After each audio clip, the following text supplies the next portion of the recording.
Stood alongside me we have Stuart Hanson. Stuart, your thoughts? How do you see this one going? Well, a good fancy Gary. The 4 balls on the green. Played consistent all day. But Lee's been very good. I think Lee's been a bit of dark horse. Quality player is Lee. But I think Gary probably might have a little bit more green knowledge, a bit more experience on the green. His track record on Pudsey is fantastic. 12 months on from this, I would say, a year ago, so Gary just lost to Graham Wilson. 21-20 in the final. Yes, last year, and Gary broke for to go one better. It's been in 7 or 8 final days. Tremendous amount of finals as the as 3 times, won it twice. If he wins it today, I'll be the first one to win it 3 times. Yes, indeed, as the honours board in the club at Pudsey says.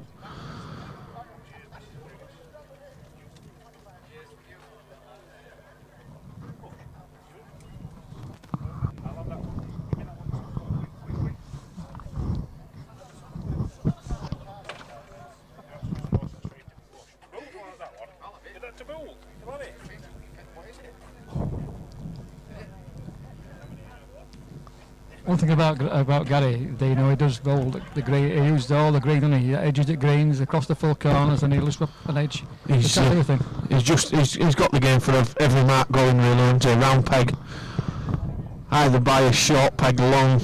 No matter where you go, you can't get away from Gary really. I think they've both got to be aware as well at this point that the green will just drop a little bit. What they were playing early doors at 4:30, it'll be different now. It'll be 2 or 3 yards slower than it went at 4:30. The sun's gone down, it's a bit dusk. Yes, the wind has certainly played its part tonight as well. Especially across the green.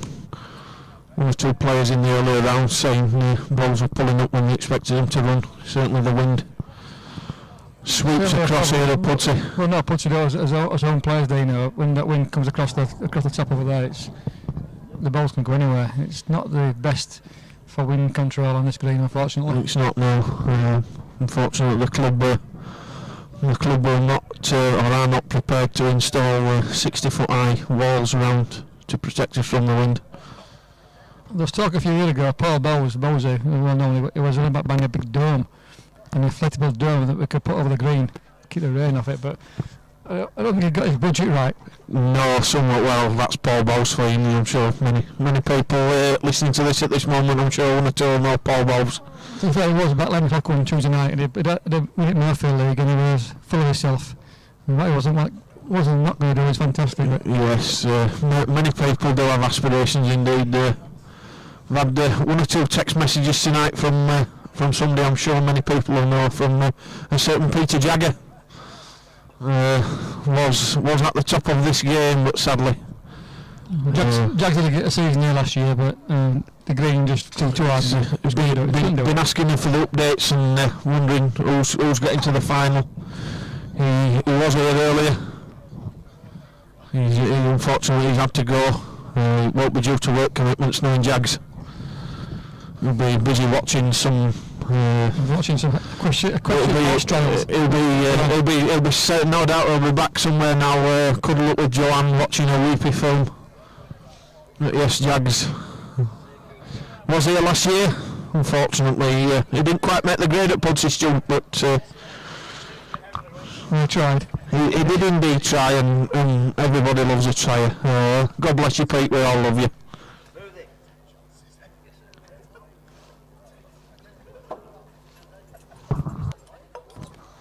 Back to the score. Lee Heaton 2, Gary Ellis 4. Lee Heaton just scored and taking him back on the bottom edge in front of the clubhouse. Just deviating from the game slightly, Stuart, I'd just like to pay a special mention to the guy that's scoring this game, none other than a certain Mr. David Arnold.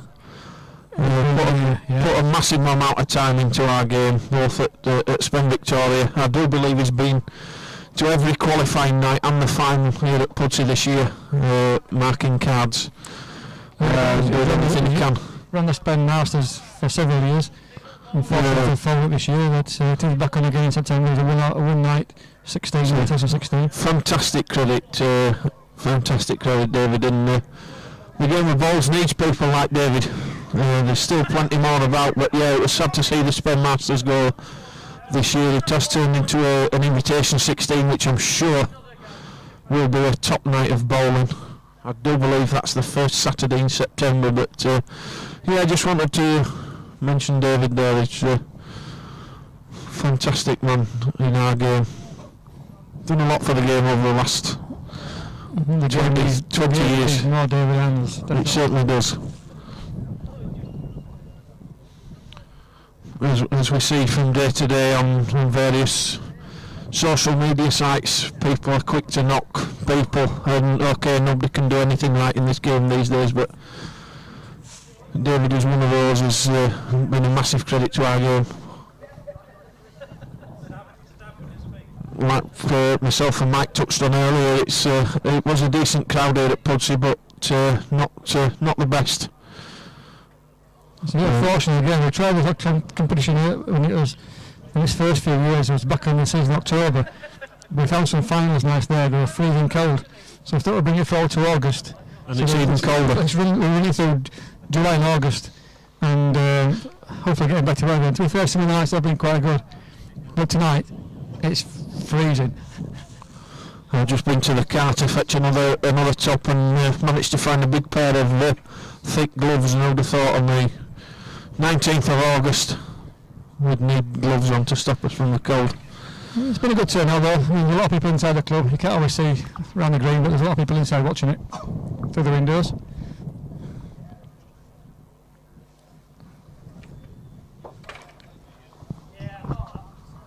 Measure 1 to Lee Heaton. 3-4. One thing noticeable today, Daniel, about Lee.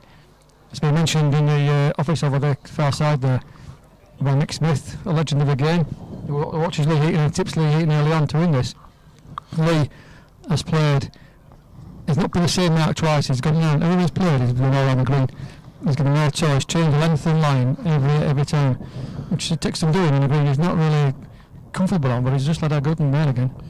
Yes, indeed, Stuart. And like I said to one or two members of the Pudsey, my friends, and in particular to my dad, when the finals lineup was concluded, I said that I did fancy Lee Heaton, and subsequently he has got to the final. I think he's qualified 2 or 3 times. I'm not sure if I've done this. I think it's maybe 2 or 3, but I know he's been here a few times to the final.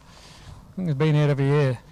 A bit of lucky draw tonight playing his mate Stuart Mort in the first game. You don't want to play your mates, but he's got through that one and progressed pretty well all night. Yeah, and then he came up against another local guy, and I'm sure a friend of his from the far side of the Pennines in Simon Calp.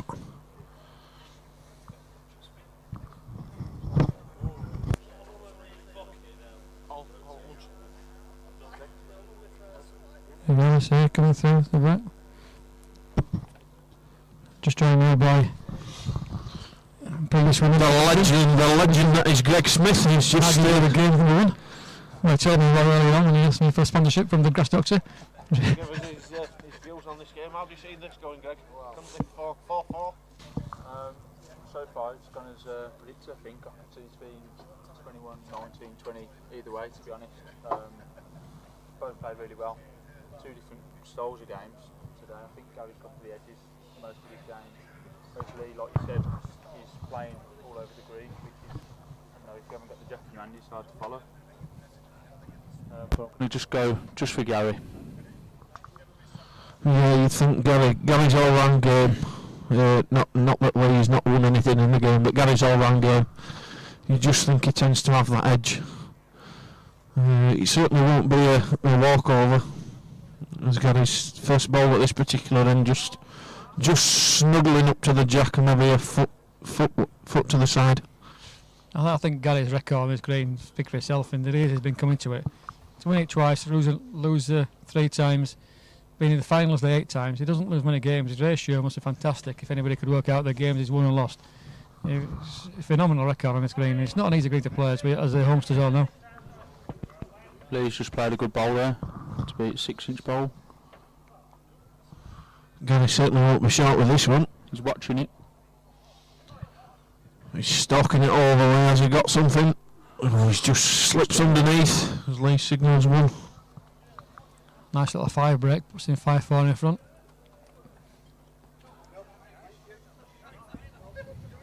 So where's he going to go now, Greg? Is he going to go back across that side to the centre, or is he going to change it? He did it a couple of times against myself. He's played that mark. Going back up the other way, you really got to push him up. Yeah, it's a bit of a pinching mark, a bit of a push up to the statue. Yeah, it looks like he's sticking to the same mark. Lee's leading out. Looks like he's gone finger peg. Up towards the Marauder statue over the far side of Pudsey. Lee sends his first ball on its way.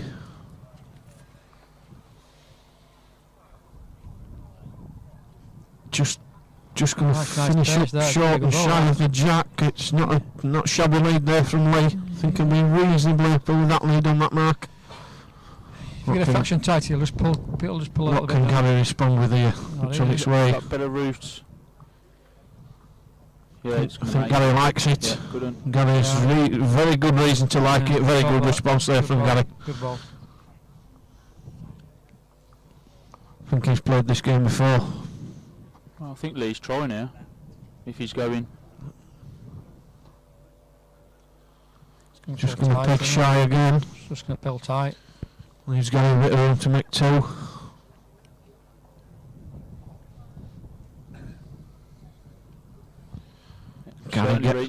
Gary gets off after it. He'll be wanting this to stop any time, unless he hits his own ball. Just sails out. One to Gary. I think Gary might just come down towards us now.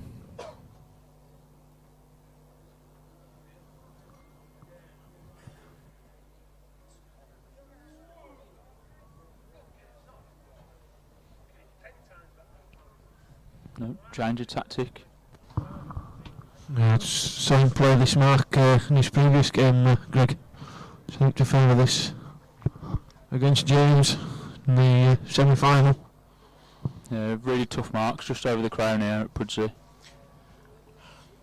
Even though the green's probably died 2 or 3 yards, they still run all the way down. Very good lead across this mark. About 7-8 inches short of the jack. We've got Lee a bit short. Yep, not sure this is going. I think as well, for people who've not been to Pudsey watching this on the replay, it's a big green, but it's a massive crown, and the size of the green sort of disguises how big the crown is. The marks they're playing here just across the top of it, it's a real feel to just feel it over and let it run down the other side. Even tonight, you've got to just get it up and it'll just nicely the way the ball takes it down. And Gary's reached again. Very big crown, two good balls there. I think we might see Lee have a pop at these two. Off it comes. He's certainly not short. Oh, and he's missed. 2 to Gary.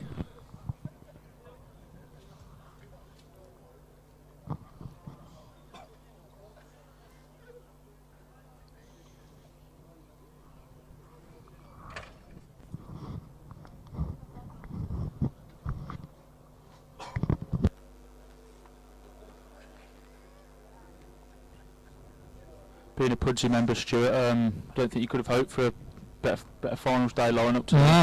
I think you're right, Greg. The finals card tonight has been probably the best we've had in all the 14 years we've been running the competition.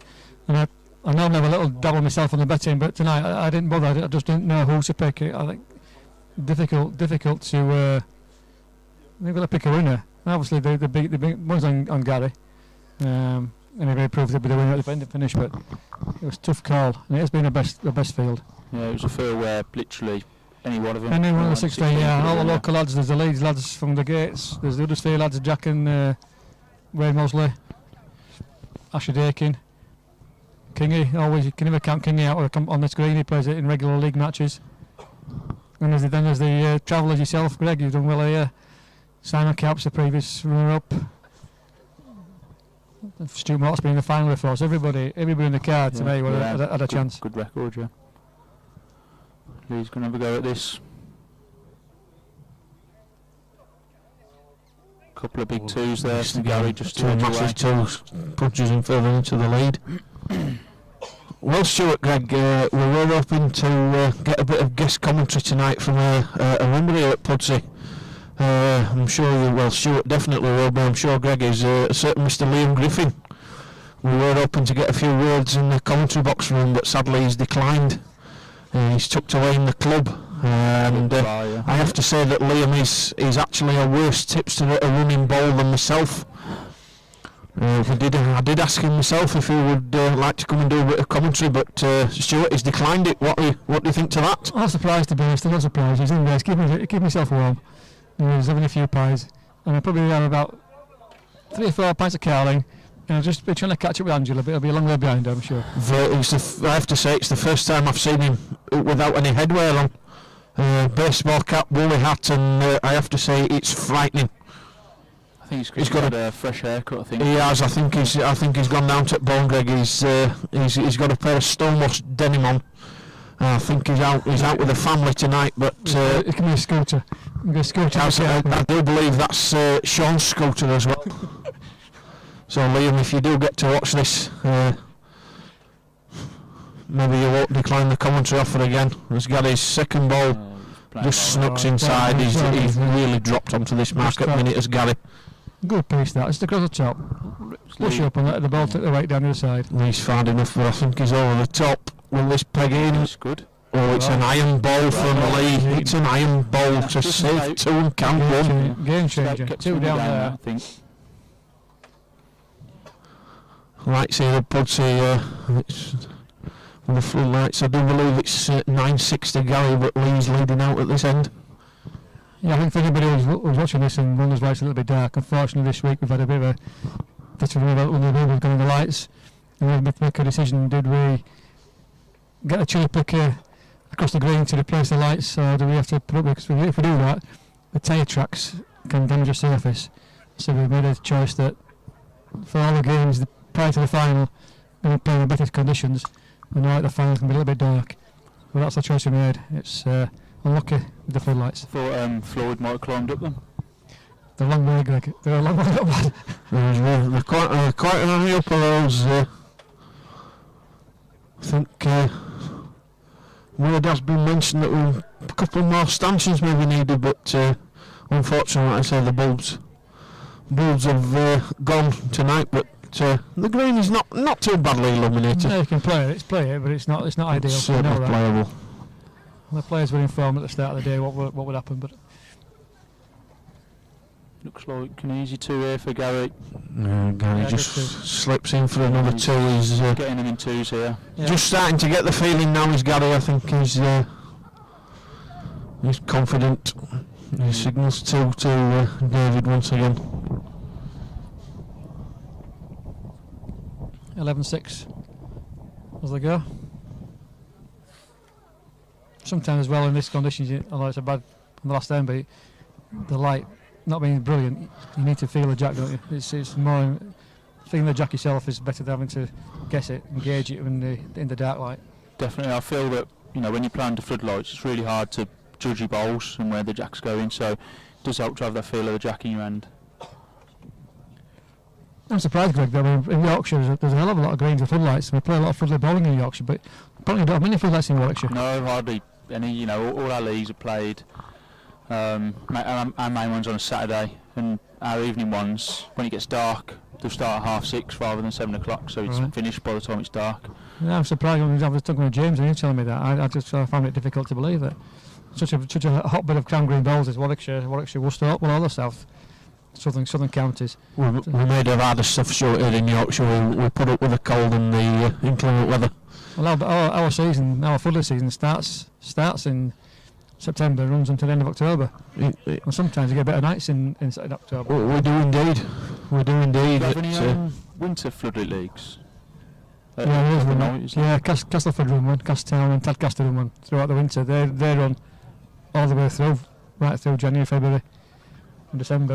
December, January, February. Yes, a few winters. A very good winter league as well on a Tuesday and Saturday at Hove Edge, out towards Halifax way.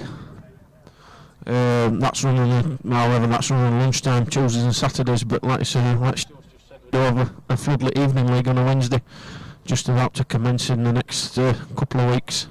Mad for it up here, aren't you? Oh, we love us crown green bowling. We're used to the weather. We put up with all sorts in this neck of the woods.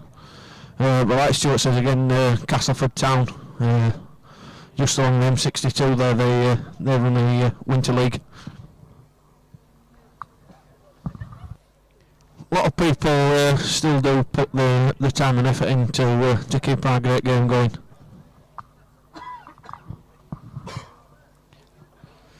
Surprising the effort the competition like this takes to run. We've done well at Pudsey. We've had Andy Hodgson for a few years, who's run a fantastic competition. He stood down this year and Floyd stood into the breach, and I didn't think he'd be able to do it as well as he has done, but he's done very well as James. He certainly has indeed. Looking at him on a daytime, the number of phone calls he's had in the last few weeks, people wanting to pull out and chop and change. It's amazing.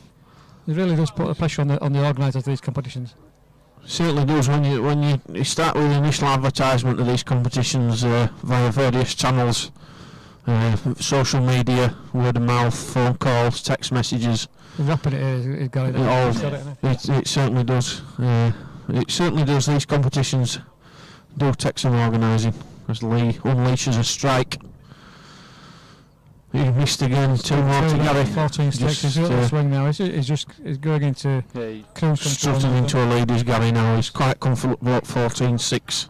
He's leading really well. Every lead's within a foot, and he just takes the pressure off. Shame really for Lee, because he's not. Well, he's played very well all night, and I don't think the score really at this game, at this moment in time, really reflects the way Lee's played. It's just that Gary's dropped on a bit across the green, and he's just found a length. It's a good 30 metres. As good as Gary is, well, you can't give him an inch of room. Bit fast with this one. Good Once he connect. takes the jack, he's just going to go a yard. Small yard, 2 foot, small yard pass. Still to beat.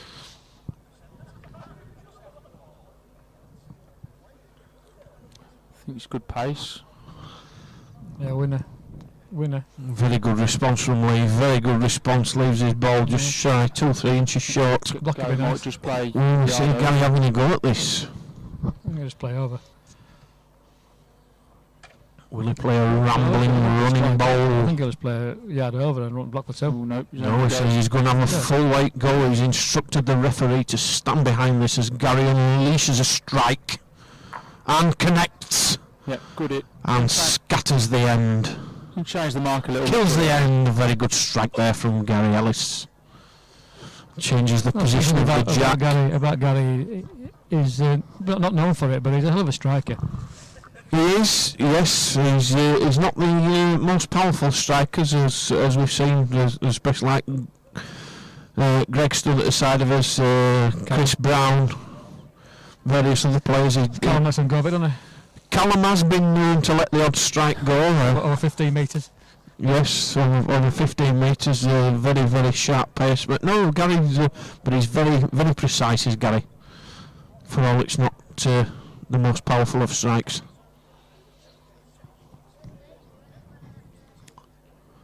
Looks good to me. Yeah, I'll swing at the finish. Good ball. Yeah, about 2 foot short. Yeah, might be a yard. Might be a yard like that.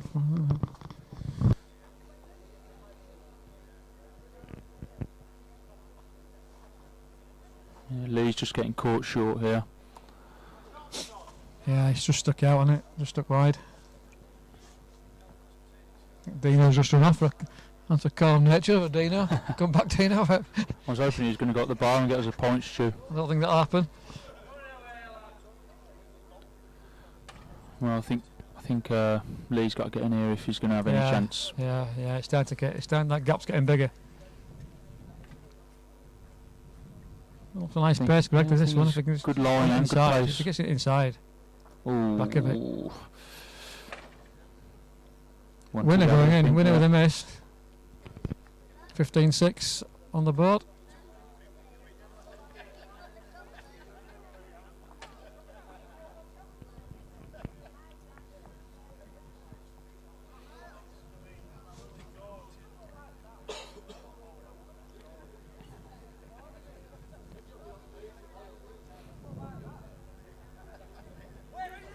Never heard much off the Shuttleworths today, Stuart.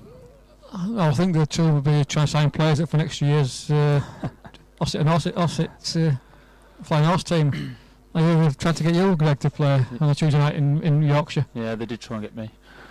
Was the money right, or was it crunch? They did nearly tempt me into a game on here on Tuesday, but I thought we were surprised. We thought we were coming up for a game on Tuesday night, yeah. But I said they came with the normal team and got bashed 12-0. I'm surprised we're seeing Christian tonight. He didn't show his face. I think he was looking for Natalie Hughes, but she didn't want to talk to him. She gave him a bashing as well on Thursday night on his own rink at the Sandal. Did he? Yeah, he went down to Natalie. Yeah.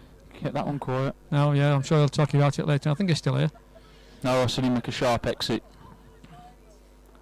I thought I looked round and he had a word with himself, and I think Gary told him where to go with his contracts, so he's gone. 2 short bowls from Lee. I think he's 2 down there. Yeah, surprising once you get that big lead, the yard balls become harder to beat, don't they? Yeah. You probably won't know this, Greg, but I usually find it struggles. The further I get behind, the harder to beat. You're probably the other way around. Yeah, the longer you go out the jack, especially on a green like this, it's so hard. You know, the weight. There's so many subtle weights depending what angle you're coming from. And Gary's leading, he's putting the pressure on, so it's a tough one for Lee. Yeah, as well. We know as home says the green just die a little bit when the sun goes down, and it'll be losing at yard of pace. And if you haven't got the jack, no matter how you can play at 4 o'clock and 5 o'clock, as the time goes on, it becomes a bit more difficult.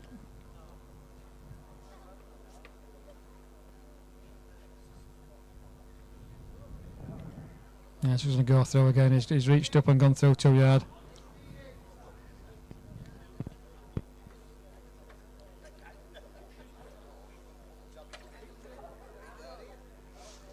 It's been unfortunate because he's played well as Lee. He's done well today. Yeah, he's had a length all over the green. You know, he's come through a tough half. Definitely, yeah, and he's definitely reached here. He's gone for it, I think. Gone for it's all or nothing. Now 2 again. 19. So Gary's on 19. Lee stopping 2. No, it's been a really good performance from Gary. Very consistent, no bad bowls. Yeah, he's a true professional, is Gary Ellis. He plays the game right. You can never tell if it's up or down. His mannerisms don't change. He's generally in front, I suppose, which helps. But if you speak to Gary, he'll probably tell you he's had a bad season this year. But you look at the titles he's still won, and it's a very good season. Yeah, the finals days. He just a bad season for Gary Ellis. It'll be a good season for him. 95% of the bowlers in the game. It's just going to trail. No, it's not. No, it's good bowl again. Yeah, that's quite lead. A foot at the side.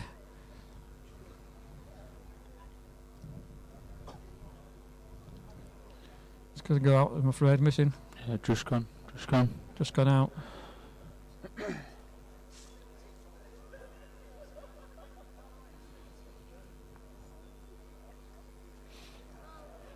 Looks a nice pace again. It's a nice pace as this one. A pair here, surely. I think Lee's going to have to strike. Good too. Good consistent length there. Look at that. Well, if he gets the jack, But he's had a good play for Jack, I think. Just played over. You know, these running shots are hard on here. Yes. Gap. One day, when you see Gary, Gary. 21-6. Bit of a masterclass in the final. Yeah, quarter. Well, thanks, Greg. Thanks for your input in the final. Thanks Hopefully we'll see you again at Pudsey next year.